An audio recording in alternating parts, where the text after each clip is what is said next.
That photograph was taken when I was younger. Okay. Yeah. So my wife jokes with me, how many, just show of hands, know something about corridor platforms? I know there's one of our firm employees is there, so he will know. Who else? I got two, we got three. Okay, all right, EXL's an investor in us. So my wife jokes with me, something to do with the railway station? I'm like, no, it's close enough. It's rails, the governance and compliance rails on which you run AI-driven decisions. Just want to set the context. So what are decisions that regulated industries take? Banking, insurance, healthcare. Should I give you credit or not? Should I underwrite your insurance policy? Should I refine your credit in a tough economic hardship that you're facing? Right? These are some of the decisions that you take. Usually the AI-driven decision is itself not a problem. The governance and compliance rails that it runs through into production is where things get bottled up, right?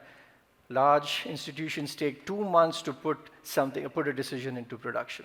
Right? And it's not a production problem, that's a governance and compliance problem, right? So, okay, going to the next slide. So because I work a lot with clients and prospects, I get a frontline view of how regulated firms are transforming their digital decisioning capability. There's something unique about digital, right? And that these opportunities and challenges that they face relative to traditional way in which they've been doing business. Now, this is I should have put the word first financial recession. Somebody reminded me that, well, we just had a COVID recession. Does this apply here? So this is the first financial recession in the digital era. All of us interact with institutions like banks digitally today, don't we? Right? So what is unique about that? And I'll talk about the challenges and opportunities there. The first reaction of a lot of institutions, mid and large, is freeze in a recession environment. But those progressive firms that understand this actually can gain unproportional market share. What does that mean? In a banking world, which I understand a little bit of, if you are empathetic towards your existing customers who are facing financial hardship, if you're able to restructure their loan, or you're able to pocket through precise decisioning specific segments of the market from a growth perspective, those clients stay with you and they remember you, even if you charge them more, right? From a profitability perspective. So recession gives you a lot of opportunities to really grow and get unproportional market shares if you know what you're doing. The flip side of it is you can get burned a lot. Okay, so what are the challenges and what are the areas in which when you're upgrading your digital capabilities, what are some of the challenges you face? How many in this crowd know of the word negative select? It's okay, I didn't know a couple of years back myself. Okay, let's take an example. I am applying for credit. I'm a new to bank customer. I've faced financial hardship in the last 6 months, have had a job loss. My bureau data hasn't really caught up yet, there's a bit of a lag. I go to a sophisticated institution of the like of JP Morgan or Amex. They look at me, they either decline my loan or they give me a loan at a higher price to price my risk. When I go to my local institution, they might not be as sophisticated in their decisioning capabilities. So they're subpar from that perspective. They might be using data that is lagged. They might not be using bank statement data that I have currently, et cetera, et cetera. So when you have a subpar situation of decisioning capability for digital, knowing digital implies you could be banking customers across the universe, but let's say across India. It's important to realize that in the pool of customers you're getting customers that others are not willing to take on board. What's the big problem with this? In a growth environment, it's not a problem. But in a recessionary environment, what happens is, with rising cost of funds and lower profitability, even a 10% increase in negative select population that you won't otherwise underwrite can create massive issues around profitability. It could be the very difference between thriving and bankruptcy. So negative select is a big problem. Okay, let's go to the next one. Last mile failure. See, a lot of risk management folks in this room, and I know there are a bunch of them, whether in insurance or banking, have been brought up on the concept of optimize approval rates. You write your policies, you write your data, features, models, and decision strategies to optimize and increase your approval rates. In good times, your approval rates can be as high as 85, 90%. But in the digital world, that optimization has to move from optimizing approval rates to optimizing acceptance rates. Because your prospect can move with a browser click from institution A to institution B.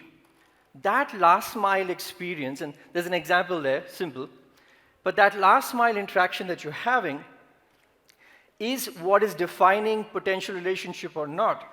I could have a 90% approval rate and have a 20% acceptance rate, and I have a very small loan book. So the game in risk management, whether it's for insurance or banking, has moved from approval rates to acceptance rates. And you have to get good at it if you want to succeed in a tough economic environment where the rate of change or rate of upheaval is high. I hope you folks see that. Okay. For this one, as the next challenge, let me take an example. Samir is sitting somewhere here. So Samir is the bank. I am the sucker who's going to have, and let's say I deposit 3 lakhs in the account, in his bank's deposit account or FD. What is my expectation from that? My first expectation is he has a liability to me. He's got to keep that money. He can't just lend it out, or he can't just give it to someone. He can lend it out, but he can't give it to somebody else. I can walk up to him tomorrow and say, I need my 3 lakhs back. I can renew an FD. He has a fiduciary responsibility to me to maintain integrity of that money that I've given him. Now, pretty obvious example, right? All of you have payroll accounts, etc. Now, replace money by data. Your digital customer is giving you a hose of digital data, and we all know what that is, for making a decision at that point of time, only for that decision. That could be a credit line refinement, it could be origination of new credit, etc. You're not allowed to use it for other things. And guess what? Who's mandating this? Not just the prospect or the customer, but also the regulators. They're looking at this thing extremely closely. Can I use that data for marketing? No. Can I use the data that I've got as part of acquisition? Can I use it for customer management, monitoring your portfolio? No. So you need to have a system or stack, and we'll talk about solutions a little later. You need to have a system or stack that tracks all of this and makes sure that at scale you do not trip up. Right? This is as important as do not spend my money somewhere else, or don't give it to somebody without my consent. So the data is being given with consent. And you need to have systems and processes and technology in place to be able to manage that as such, or with the same rigor as you would manage money. Next one is compliance. Let's take an example. I'm a practicing data scientist, right? So can't take that out of me. Let's say you have a feature called inquiry intensity. I'll explain what that is. So inquiry intensity is how many times your bureau record is getting hit when you're applying for loans. And if the velocity of inquiries is high, it indicates that there's some form of financial distress, right? And it's a good predictor for risk. Okay, let's say I'm operating at scale. I've got 400 models for digital customers, and I've got 40,000 features, right? And I have my data engineering folks sitting in one country, I have my modeling folks sitting in another country, and I have my policy writers who are actually writing the decision strategy in another country. Now, it's very important that every time, let's say I'm the data engineer, and I'm writing a new version of this particular feature, and I believe it's going to be more predictive. Great. Now, if I just make that change, and ups or downstream, it was used in other features or models or decision strategies, there was no change management control for that. If there wasn't, that's a problem. What if that feature that I built had fair lending compliance issues or a legal issue, potentially, right? It's very important that when you operate at scale, every piece of data that goes into building a decision, it could be, and by the way, the same logic would apply to models too. It's important to have That level of governance and compliance for this, again, that can have serious implications. Suddenly, all my metrics for my decisions are off the chart, right? And if I don't control for this change management carefully, I can burn myself, plus get reputational risk, because regulators could come back at you, okay?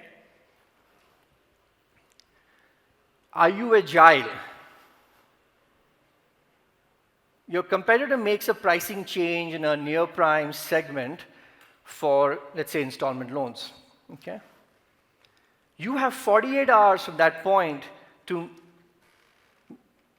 counteract that change that was done, right? If it takes you 2 weeks to make competitive moves against your competitor, you have a serious opportunity cost. Think about that, right? In the digital world, something unique. When you were in the traditional world, you sit across your banker, the banker knows you, probably knows your parents too, and when you applied for a home mortgage or a car loan, your first vehicle loan, you were going to deal with the bank. If the bank charged you a few more basis points, you were fine with that because you had quote-unquote relationship. There isn't one here, right? Aditya, you have 30 seconds more. All right, okay. And lastly, when we think about the kind of the 4 main pillars that you need to upgrade, one is around upgrading decision quality, so using ML. Second is this whole last mile offer management piece. Thirdly, creating a lot more standardization and transparency. And lastly, try and move all of the compliance and governance upfront. In testing, it's called left shift decisioning.